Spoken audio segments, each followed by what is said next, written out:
Magandang araw po mga kaibigan. Ngayon po ay andito po tayo sa Barangay Bululo ng Ginobatan Albay upang tingnan po natin yung nag-iisa pong resort sa Upland District. Kasi may tatlong distrito po ang ating bayan.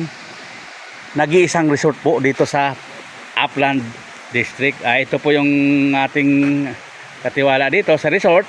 Sir, magandang araw po. Magandang araw po. Ano pong pangalan na? Ramil, sekretaryo. Ayun, si Mr. Ramir, sekretaryo. Sir, bati sa pamilya. Bago ko ikutin ko po ang resort nyo. Sige po, pasok na. Tuloy po. Okay. Dito po pala, kung mayroon kayong sasakyan, kasi hindi naman yung mapupunta ng walang sasakyan, mayroon po silang parking fee. Labas po yung parking area. 30 pesos sa 4 wheels, 20 sa tricycle at 10 po sa motorcycle. Pero hindi po yan sa resort. Dito po yan sa labas. Pagpasok po niyo ng resort, tatawid po kayo ng tulay. Hinanap man kay... Oh, Brad, bati sa pamilya. Pagkakataon.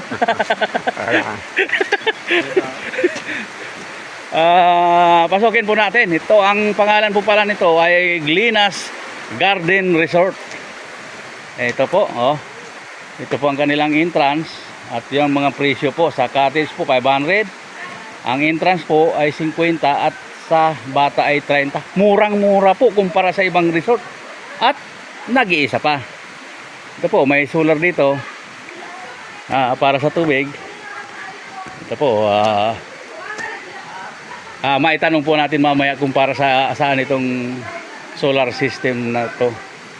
Ayun po ang kanilang swimming pool. Malinis na malinis.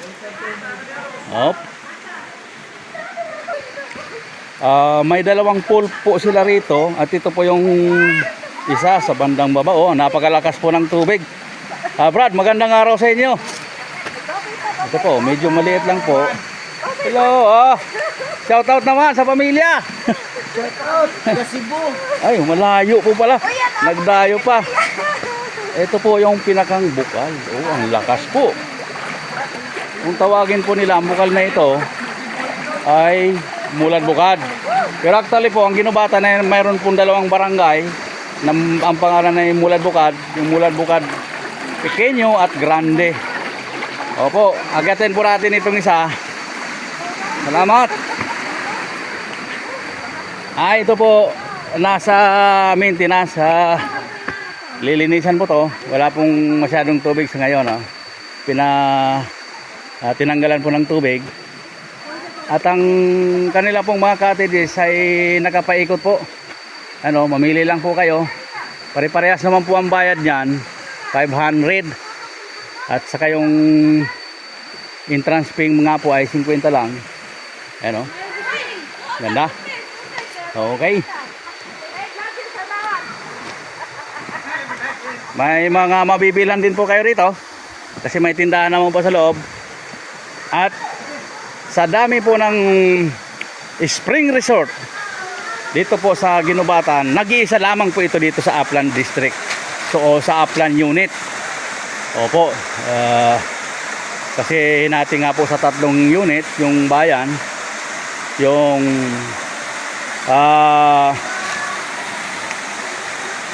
Upland, yung Midland at saka yung Mayon unit po.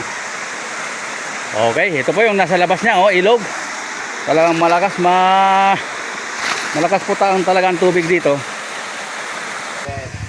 Napansin ko po, mayroong solar system sa loob. Sa ano po yan? Sa barangay? Sa water system ng barangay? Project ng government yan? Akala ko diyan pa sa inyo. Hindi po.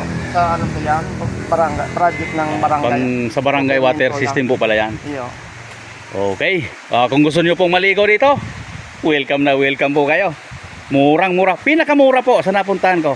Okay po mga kaibigan, maraming salamat po at magandang araw po sa lahat.